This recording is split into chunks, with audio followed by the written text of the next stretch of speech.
మనం పిలవడం రాకపోవడమా? అందరూ వచ్చేసారు, మొదలెడదామా?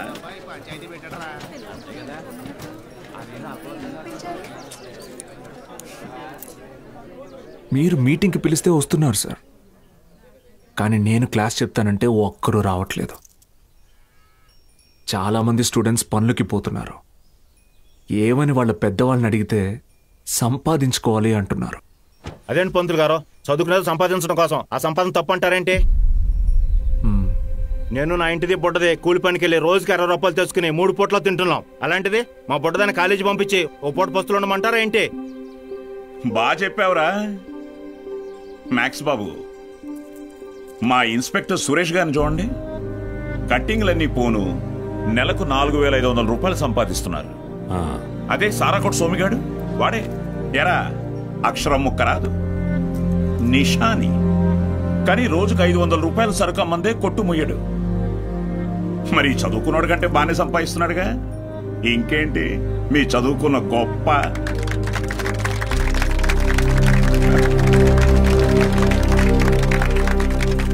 ఫ్యాన్స్.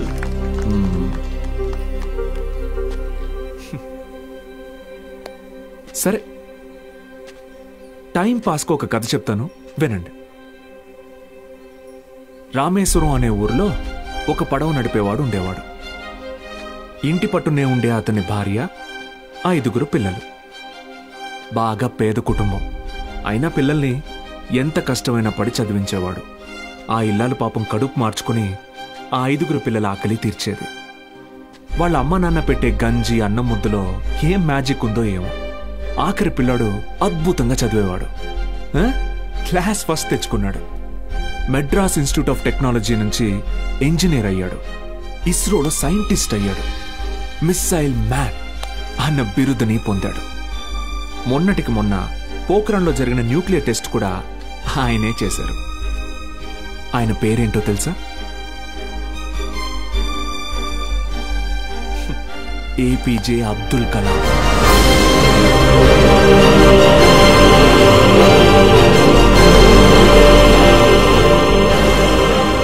ఆ రోజు ఆ పడవ నడిపేవాడు, నా కొడుకు నాతో పాటు పనిలోకి వస్తే ఒక 4 ట్రిప్పులు ఎక్స్ట్రా వేయొచ్చు, ఒక 4 రాళ్ళు ఎక్కువ సంపాదించుకోవచ్చు అనుకోనుంటే భారతదేశం గర్వించదగ్గ సైంటిస్ట్ని కోల్పోయేవాడు. ఇందాక మీరు ఈ ఊరి ఇన్స్పెక్టర్ని సురేష్ గారు అన్నారు. సారా అమ్మే సోమరాజుని సోమి గాడు అన్నారు. పాపారావు,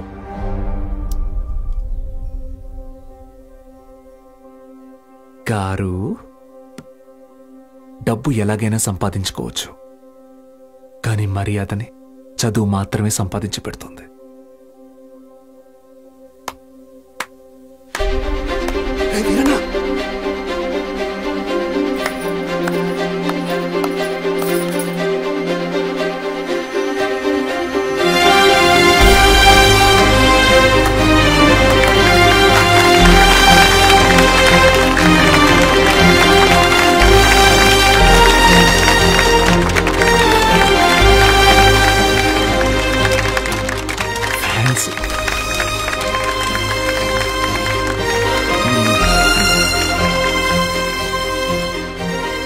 మీకు నేనున్నాను, ఉంటాను. మీ ఫ్యూచర్ నా రెస్పాన్సిబిలిటీ. కాలేజ్కి రండి.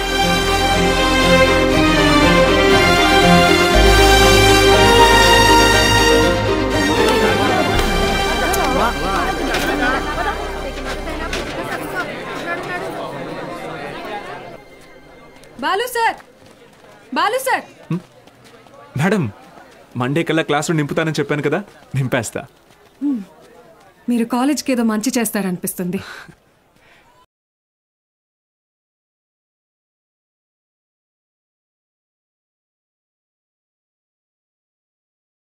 ఇంకొకసారి పిచ్చి పిచ్చి వేషాలు వేస్తే ప్రిన్సిపల్ కి కంప్లైంట్ చేస్తాను. ఏమైందండి? మీ ఫ్రెండ్ కి అమ్మాయిలతో ఎలా బిహేవ్ చేయాలో చెప్పండి. ఏం చేసావు బ్రో? ఈ సచ్చినోడు మా అమ్మాయి చేయి పట్టుకుని నడిపిస్తున్నాడు. Oh my God. ఏదో రొమాంటిక్ గా ఉంటదని ట్రై చేశా. రొమాంటిక్ అంట. ఆగావా? ధైర్యంగా ఉంటదని నేను 2 వేసా, తర్వాత వాళ్ళు 2 వేసారు. ఇన్ని చీల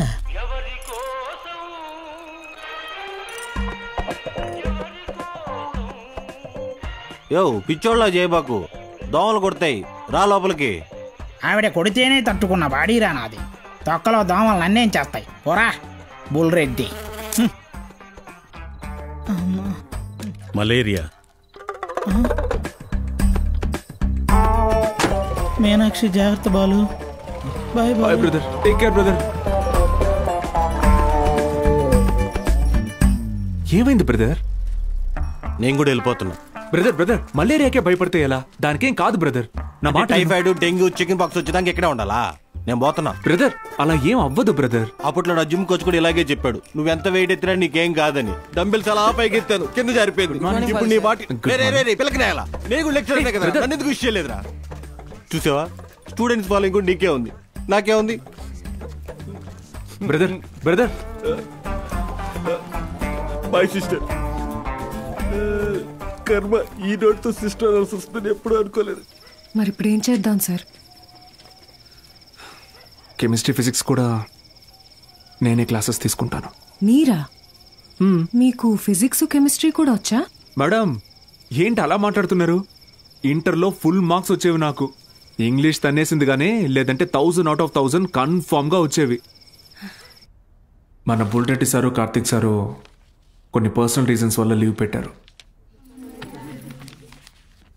అందువల్ల ఫిజిక్స్ కెమిస్ట్రీ క్లాసులు కూడా నేనే తీసుకుంటాను. రండి, బైపీసీ స్టూడెంట్స్కి కూడా మీతో కలిపి క్లాస్ తీసుకుంటాను. కాస్త అడ్జస్ట్ అయ్యి కూర్చోండి.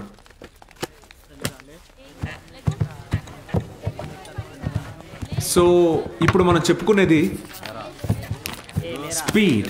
పక్క పోరా. ఏయ్ నోరు మూసుకొని పోరా. ఏయ్ పాడితే మారా. ఓ రా కూర్చో. ఏంట్రా ప్రాబ్లం? ఏమైంది? కూర్చోండి. సార్ వాళ్ళు మా పక్కన కూర్చోకూడదు సార్. ఏ అంటే వాళ్ళు వాళ్ళు వాళ్ళు వేరే వాళ్ళు సార్. వేరే అంటే? వేరే అంటే వేరేనే. ఫోన్లేండి సార్, మేము నుంచుంటాం. అవును సార్. బయటికి పోండి. సార్ మేమేం చేశాం సార్? Get out.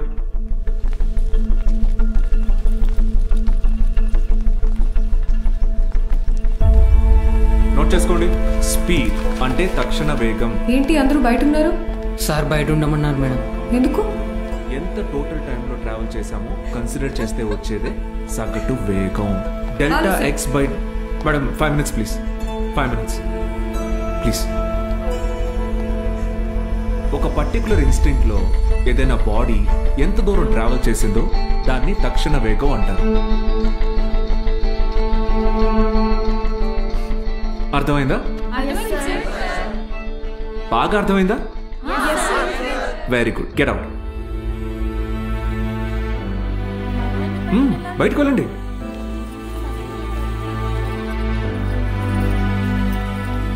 మీరు లోపలికి రండి. వెలాసిటీ అంటే గమన వేగం. ఎందుకంటే మనం దీని డైరెక్షన్ ని కూడా కన్సిడర్ చేస్తాం. దీని యూనిట్స్ మీటర్ పర్ సెకండ్.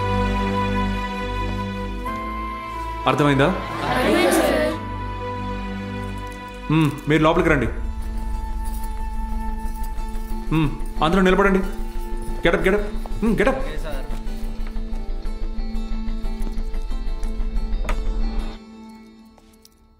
నేను ఈరోజు 2 టాపిక్స్ చెప్పాను. ఒకటి స్పీడ్, రెండోది వెలాసిటీ. రేపు 2 చాప్టర్స్ మీద టెస్ట్ పెడతాను, అందరూ ప్రిపేర్ అయ్యారండి. అదేంటి సార్, మాకు స్పీడ్ గురించేగా చెప్పారు. సార్ మరి మాకు వెలాసిటీ గురించే చెప్పారు కదా సార్. నేను 2 టాపిక్స్ చెప్పాను. ఒకటి స్పీడ్, ఇంకొకటి వెలాసిటీ. రేపు ఈ 2 టెస్ట్ పెడతా, ప్రిపేర్ అయ్యి రండి. సార్ ఇది అన్యాయం సార్. ఆహా అవును సార్, ఇలా వేరువేరుగా క్లాసెస్ చెప్తే ఎలా? 60 నిమిషాల ఒక క్లాస్ని నేను వేరువేరుగా చెప్పినందుకే నాలో తప్పు కనపడుతుంటే 17 ఏళ్ళురా మీకు. మనిషికి మనిషికి మధ్య కులం అనే గోడ కట్టుకొని బతుకుతున్నారు. తప్పు అనిపించట్లా? ఆ? సార్ మా ఇంట్లో ఒప్పుకోరు సార్. ఇది మీ ఊరు, ఓకే. రేపు పై చదువులకి టౌన్కో సిటీకో వెళ్తారు. అక్కడ ఇలానే అంటారా? చదువు తర్వాత మీకు మంచి ఉద్యోగం వస్తుంది, మీ పై ఆఫీసర్ మీరన్న వేరేవాడు వస్తాడు. చీచి, నీ దగ్గర పని చేయను అని వెళ్ళిపోతారా? అసలు ఇన్నాళ్ళ నుంచి ఇక్కడ ఉన్నాను కదా, నా కులం ఏంటో తెలుసా? అక్కర్లేదా? ఎందుకంటే నేను మీకు చదువు చెప్తాను, అందుకే నా కులం మీకు అక్కర్లేదు. సత్తిగాడితో మీ అసైన్మెంట్ రాయించుకున్నప్పుడు వాడి కులం గుర్తు రాలేదు. ఎందుకంటే అవసరానికి కులం ఉండదు, అలాగే అవసరం లేని మనిషి ఉండడు. ఇది మీకు అర్థమైన రోజున మీ మనసులో కులం ఉండదు.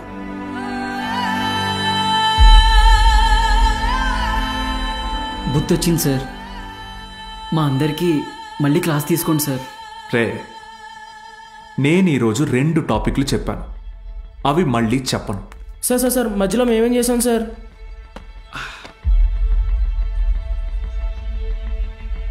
రే వీరన్న, సార్ చెప్పిన క్లాస్ నీకు బాగానే అర్థమైందిగా? అర్థమైంది.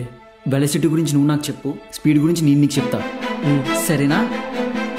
రా పద్మావతి, రా.